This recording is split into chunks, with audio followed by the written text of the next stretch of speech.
Well, hey there, and welcome back to the Drawing Database. It's Professor Marc Leone here at NKU with our next artist, another romantic artist or romanticist, if you will, artist. And again, one of my favorites of this era, French artist Theodore Gericault, born in 1791 and died in 1824 in Paris. Very young when he died. However, he left us with one of my favorite paintings, a pantheon of the art world, the Raft of the Medusa. And so if you're at the Louvre in Paris, make sure that you do get to see, if you have a limited amount of time, the French painting room of some of the most important works of art, French painting in the 18th and 19th century, earlier 19th century. And one of those is the Raft of the Medusa. This is a study for that painting. It's a large painting, mural-sized painting of a tragic event of a shipwreck. And this is part of that, this study for that, the raft of the ship Medusa we see here, slightly underneath or assumed in the drawing, and then we see the shipwreck attendants in their various degree of decrepitude and danger throughout the ordeal, and they were ultimately, many of them were saved, not all of them survived. So we see in this drawing, probably on toned paper here in black chalk, heightened with some painting material, maybe a gouache-like material in the opacity here in the waves, etc. But we do see a lovely study of various degrees of human beings and gestural quality, and then render. So fairly tight rendering of different figures, different studies. Now Géricault was fairly young, I think in his late 20s when he accomplished this painting, and it really overwhelmed him and exhausted him. But it's a wonderful study of human figures. It was a current event in French society, a ship that wrecked off, I believe, the coast of Senegal, that it had embarked from Spain. So I know a little bit more about this, some of the context of some of these. And there were 3 ships, and 2 had left. It had hit a rock, I believe, and had been partially destroyed. The character of the drawing is pretty controlled, relatively tight drawing. I'm thinking some of these figures were made up out of his head, or used out of his head, and then rendered later on with hired models that he used as well. But we see some lovely compositional direction here, the flow important of the part of the sail and the mast, and then to the sword, and through here the barrel, etc. So all the elements in through here, the kind of classic sense of romanticism, the heightened degree of the moment of kind of a breakdown here and longing. And then we'll see, if you study his painting, the painting Raft of the Medusa, you'll see the many different changes in how he elevates the highest figure that finds the ship for rescue, becomes also an allegory and a metaphor for emancipation of also slavery, which is fascinating. But we do see in the drawings a great degree of control of anatomy, scale, proportion in charcoal, and really a strong aptitude for multiple figure compositions in moving those figures around. It, to me, it favors comparatively, or it looks to be influenced by Michelangelo, the in-out quality of the figures, the overturning of the figures, and the bulky quality of the figures is kind of classic Michelangelo, but also we see now in the work of Géricault. So during Géricault's time, he was concerned with the military and concerned with the depiction of war and death and decay. And here we see a scene, the context seems fairly straightforward, of a war hero who has lost a limb, and then confronting perhaps a newer soldier of some sort. So the context of a younger soldier, French soldier, and then the older, now private citizen that has been damaged in perhaps a Napoleonic War. Again, with the look of maybe a revolutionary kind of guard, signals an interesting kind of context. Notice how they're very dark, they're almost in shadow. Notice how this figure is completely in shadow, which is important to see, and a little bit darker overall. And this figure gets illuminated and heightened by the light coming in this way, right? And then the wonderful wash or washing over of this cloak, the rhythm, I mean, and then down through the stent there of the leg into the knee there, gives it both figures, they set off really nicely in contrast against the backdrop of the more illuminated background in through here, excuse me, and then the atmospheric quality of these figures as they begin to fall away somewhat into the background. He pushes the use of diagonals here a little bit, and then has the diagonal of not only the musket but also the figure itself that continues that drive, and then we have the kind of the long, shadowy quality here in the background here. But then a drawing again worked on probably in charcoal or a Conte or chalk, highly rendered drawing, and then the wonderful context of these two together, and then the fall off here, and fall off even further as the atmosphere pushes deep and far further in the background. This particular drawing really heightens the sense of the depressive quality of the state of a defeat, perhaps of battle, the deflated quality of the horse, the overarching horse. Compare that to Delacroix's horses that we saw. If you're following along with this series chronologically, you'll see that they're connected. See how the expression is dour and dense and defeated. We have a soldier who's covered here with an eye patch, perhaps damaged or blind.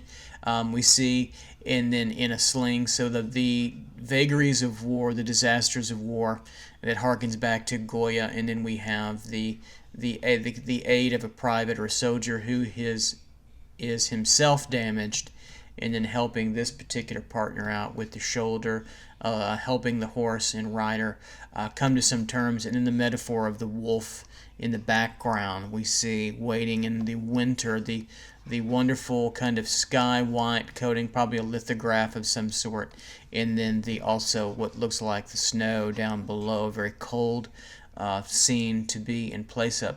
The drawing is handled quite sensitively with chalk. The rendering is very precise and tight. We see in the handling and modeling of the forms and composition overall, and this could very well likely be a drawing just based on the slightly awkward anatomy of the horse, perhaps a drawing that Géricault did mostly out of his imagination, and then used his skill as a draftsman and artist to remember horse anatomy. He did several drawings and paintings of horses and riders, and also the military. One of Géricault's modus operandi, or what motivated him, was a true sense of realism. So he did draw the sick and the dying and the ill and cadavers, and these are a man in the later stages of his life, perhaps diseased or damaged and dying. And the sensitivity of these drawings and the loose freshness of them are striking in their composition. The open mouth, the lifeless gaze into life signifies a man at the end of his life. The control of line and hatching through the works is remarkable. These are no doubt in chalk or in charcoal on slightly toned paper. We can kind of see the rippled effect of the paper, and you can use this kind of paper today that we see. So it's still manufactured. This rippling paper has a nice, slightly textured effect for drawing. and then the well-placed, subtle, simple darks, the control of anatomy and the profile, and then this, I think, this wonderful head here, in almost just a study of the skull. We see the composition laid out with the mandible here down through the simplicity of the composition, and he gets to the point very quickly with the linear sketch and mostly the tip of the pencil, and then he will turn the pencil. Sometimes it looks like to the side, or fill in a little bit of the shadow patterns with the side of the pencil to give a little bit more tonality, but it's mostly with the tip of the pencil in a dry media. We see mostly this technique in ink pen, but it also, I think, they favor well with the drawings of Adolf Menzel too as well. But the anatomy, the control of that anatomy, the zygomatic arching through here, the mandible coming down are just very striking in what comes out. So it's very skeletal to get a sense of the emotion of death. So he really captured that, obviously from life, and was able to, as we'll see with the next image, really discover the power, I think, of unfortunately death and destruction and war, or pestilence and disease. Here we see a man that I think favors comparatively to the last figurative drawings. It might be a little tough to look at, but it's worth gazing at the drawing technique, and it's worth noting how Géricault did not spare us from the disasters of being alive and death, or being vulnerable to those conditions were there. Now, the spots or splotches were no doubt a condition of the aging of the paper over some quite a bit of a long time, almost 200 years it seems. But notice the structure is there, the skeletal structure, the socket, the eye socket, zygomatic arching through here, the nose, the expression of almost a kind of rebellion, if you will, or again a fighting through the eye, looking back at us, almost at the viewer, in the wonderful lit composition of the head, lit slightly from his front to the left, and it gives us the slight cast shadow from really the skull here. So this figure must have been very, very gaunt to have this kind of idea going on, to have such bony kind of structure. So an emaciated figure at more of the end of their life. Notice again the rhythm of the hatch marks. Take a look. Really, hopefully you can study this image and go find Géricault's images on your own, but their fluidity of giving us certain directions where he wants us to go are powerful and timeless in drawing, academic drawing. Géricault was trained in French Academy, and certainly knew Delacroix and knew Ingres, and was trained in the French neoclassical style, but then broke from that like Delacroix did, and gave us a more romanticist vision of higher intensity and asymmetry and movement, and a rush of emotion like the music of Wagner would, if you will. Here we see a drawing in chalk heightened in some white paint or gouache, a moment of great romanticism and human expression of love and sexuality, and it plays through a scene that we've seen in throughout art history, both in ancient art and certainly in more contemporary art, is a kiss between two intimate partners, lovers.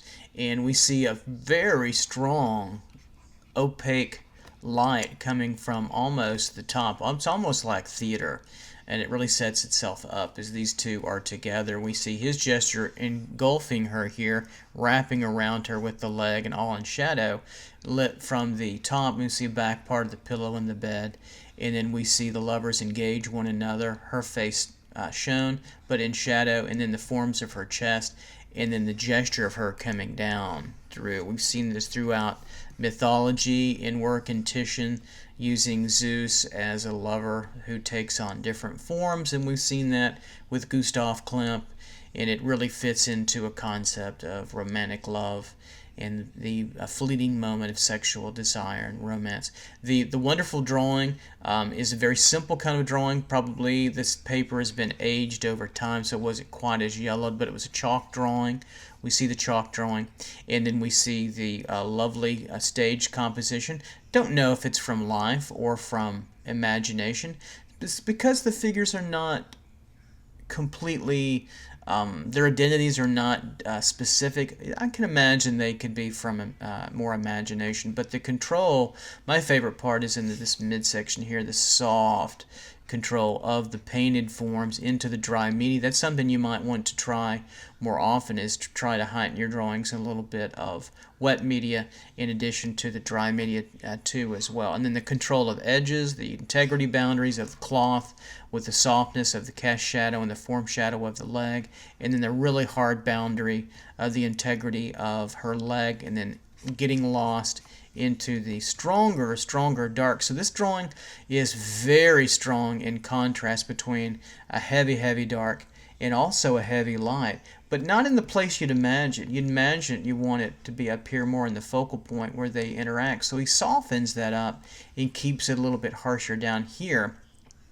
So, but it works together, I think, comes together pretty nicely with enough openness and enough of the white value. It's getting a little messy here. Enough of the white value up at the top to keep the lovers the focal point down from down below. Again, as promised, we see Géricault's horses and a kind of young military man, or maybe horses really in rider, in this interesting hitching post, kind of an obelisk here at the top here. The wonderful control of drawing. Let's zoom in a little bit to the haunches of the horse, and then also the rider over here, or the attendant over here, trying to settle these wilder horses, or maybe upset horses. Here we see the lay-in of the line work, perhaps in chalk, perhaps in a wet media like watercolor. If you look closely enough, you can see his underlying drawing that's very loose and very expressive, but the overall quality of the anatomy of the horse backside, the buttock here with the tail, is no less than just absolutely masterful and stunning. So he lays in a nice sort of sepia line throughout the composition. And then we can really take note of the different horse positions, the challenge of drawing in compositionally the horse in this direction coming up, and focusing here into the figure. So the figure looks at the horse, back over to this horse, and then the other horse from behind, forcing us back over and through and around, and then we see the figure, and then down and back over, and then Géricault brings him back up with the horse whip and the wonderful, almost rearing kind of wild horse. So it really gives you a sense of the power of the relationship between man and female, certainly, and the power of the